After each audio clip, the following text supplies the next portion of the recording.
तो हेलो दोस्तों, आज हम करने वाले हैं गणित का वायरल पेपर। तो ये असली पेपर है जो हमारे कल आएगा। इसमें से अगर आपने अभी तक कुछ नहीं पढ़ा है तो इससे आप ज़्यादातर क्वेश्चंस को हल कर पाएंगे। तो बने रहिए एंड तक, एक बार ये देखना फिर आप पछताना मत। ये एकदम वायरल पेपर है। और एक है बहुपद 6 - x² प्लस 8x की घात है। तो इसकी घात हो जाएगी ऑप्शन नंबर से 2। प्रश्न नंबर 2 है, बिंदु 3 व 5 की x से दूरी होगी। तो हमें यहाँ x से पूछे तो हमें y का बताना है, मतलब 5 है। तो ऑप्शन नंबर सी। रैखिक समीकरण 3x - 11y बराबर 10। तो इसके अपरिमित रूप से अनेक हल हो सकते हैं। प्रतिच्छेदी रेखा एक दूसरे को काटती है। तो प्रतिच्छेदी रेखा एक बिंदु पर ही एक दूसरे को काटती है।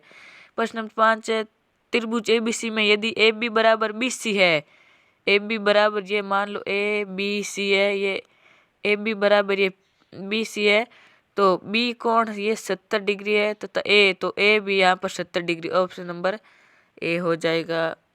फिर प्रश्न नंबर अगला है, एक चतुर्भुज के तीनों कोण 75, 90 तथा 75 है। तो चौथा कोण होगा, क्योंकि त्रिभुज के तीनों कोणों का योग 360 होता है। तो 75 75 हो जाएगा हमारा 150, 150 प्लस 90 तो हो जाएगा 240। और 360 में से अगर हम 240 घटाएंगे तो हमारा उत्तर आ जाएगा 120। ऑप्शन नंबर दे। फिर अगला है, वर्त की सबसे लंबी जीवा। तो वर्त की सबसे लंबी जीवा व्यास कहलाती है। अगला है, एक त्रिभुज का क्षेत्रफल। तो एक त्रिभुज का क्षेत्रफल 1/2 आधार गुणा ऊंचाई। अगला है, गोले की त्रिज्या 2r है। तो उसका आयतन होगा, तो उसका आयतन हो जाएगा 32/3 r²r³। अगला है, इसका माध्य। तो माध्य बराबर ये पूरी संख्या जोड़ के पर इसको गिनती करके बटा भाग देख तो माध्य आ जाएगा 2.8। 1.6 का सरलतम रूप, तो यही हो जाएगा 3/5। अगला है, यदि दो गोलों का आयतन का अनुपात 1:8 है तो उनके पृष्ठीय क्षेत्रफल का अनुपात होगा, तो ऑप्शन 1:4। अगला शंकु का वक्र पृष्ठीय क्षेत्रफल, तो πr/l। अगला है, चतुर्भुज जिसमें दोनों विकर्ण बराबर होते हैं कहलाते हैं, तो वो होता है आयत। अगला है, px बराबर 3x² - 4x³ की घात होगी। तो इसका ऑप्शन नंबर 3। अगला हमारे ये रिक्त स्थान वाला होगा, जो हमारा 3.5 नंबर का आएगा। सबसे अधिक बार आने वाला परीक्षण क्या कहलाता है?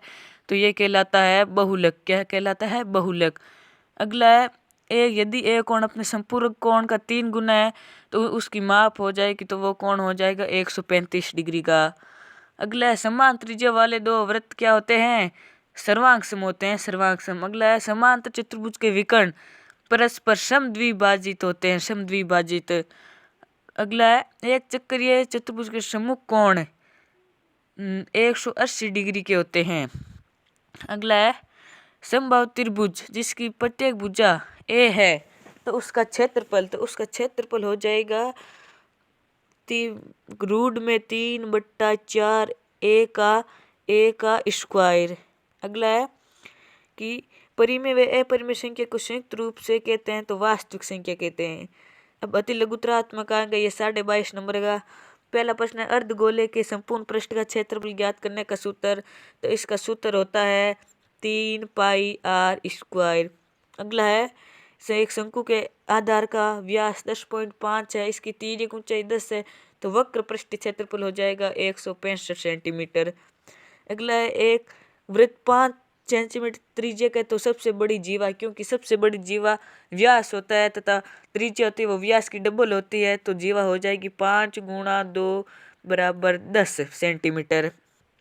अगला है, यदि अब समांतर चतुर्भुज से, तो समांतर चतुर्भुज जिसके सम्मुख कोण तथा सम्मुख भुजाएं बराबर होती है तथा प्रत्येक युग्म समांतर होता है। किसी चतुर्भुज के विकर्ण 18 सेंटीमीटर चौड़ाई है तो उसकी भुजाएं ज्ञात करनी है। अगला एस से सर्वांग नियम। तो एस से सर्वांग नियम जिसमें दो भुजाएं बराबर हो तथा एक कोण बराबर हो। अगला है, दो -2 तथा 3 किस चतुर्थांश में स्थित होंगे, तो ये आपको ज्ञात करना है। अगला ये कोण वाला है। फिर लघुत्तरात्मक प्रश्न है, ये सभी प्रश्न इंपोर्टेंट देख लीजिए। उस गोले का आयतन, शंकु, ये सब आपको देख के जाना है। अगला है, सर्वांग जीवों की ये कोण बराबर है तो जीवाएं बराबर, इसको भी आपको देख जाना है। तो ये एक महत्वपूर्ण अगला प्रश्न 8 नंबर, ये इम्पोर्टेंट है, मोस्ट इम्पोर्टेंट आपके प्रश्न आपके जो पेपर में छपने वाला है, तो इसे देख लीजिए। हम जानते हैं कि जो एक ही जीवा होती है, एक ही जीवा, उस पर बनने वाले जो सभी कोण होते हैं वो बराबर होते हैं। तो ये कोण तथा ये कोण बराबर होंगे। तो मैं ये डी वाला कोण पूछा है, तो गुण 70 31, हम जानते हैं कि त्रिभुज के तीनों कोणों की आग 180 होता है। तो गुण 70 प्लस 31 हो जाएगा 100 तथा तीसरा कोण ये हो जाएगा 80। तो ये 80 होगा, तो ये डी भी 80 होगा तथा इसका उत्तर क्या हो जाएगा 80 डिग्री। अगला है कि यदि एक समांतर चतुर्भुज के विकर्ण बराबर हो तो दर्शाए कि वृत्तायत है। ये भी आपको, ये सब आपके महत्वपूर्ण है, ये देख लीजिए। फिर द्वितात्मक आ जाएगा 14 नंबर के, उसमें आपको ग्राफ वाला प्रश्न मिलेगा, जो बहुभुज या पैरामीटर ग्राफ, आयत ग्राफ तथा बार ग्राफ, ये तीनों आपको याद करके रखना है। तथा शंकु, आयतन, गोला, ये सब आपको याद करना है। तो ये सब आप सही से देख लीजिए। तो प्रश्न नंबर 19 है, ये व्रत वाला भी आपके आएगा, तो ये इसको भी आपसे सही प्रकार से देख लेना है। फिर आपके आएगा 5 नंबर के 3 क्वेश्चन निम्नात्मक में, तो उसमें एक आयत वाला आएगा जिसमें त्रिभुज है, वो सर्वांग सम का नियम लगाना है। तो ये पूरा आपका पेपर रहने वाला है। तो इससे सही प्रकार से इसमें से 90% जो प्रश्न है वो छपने वाले हैं। तो ये पूरा पेपर है, ये देख लीजिए।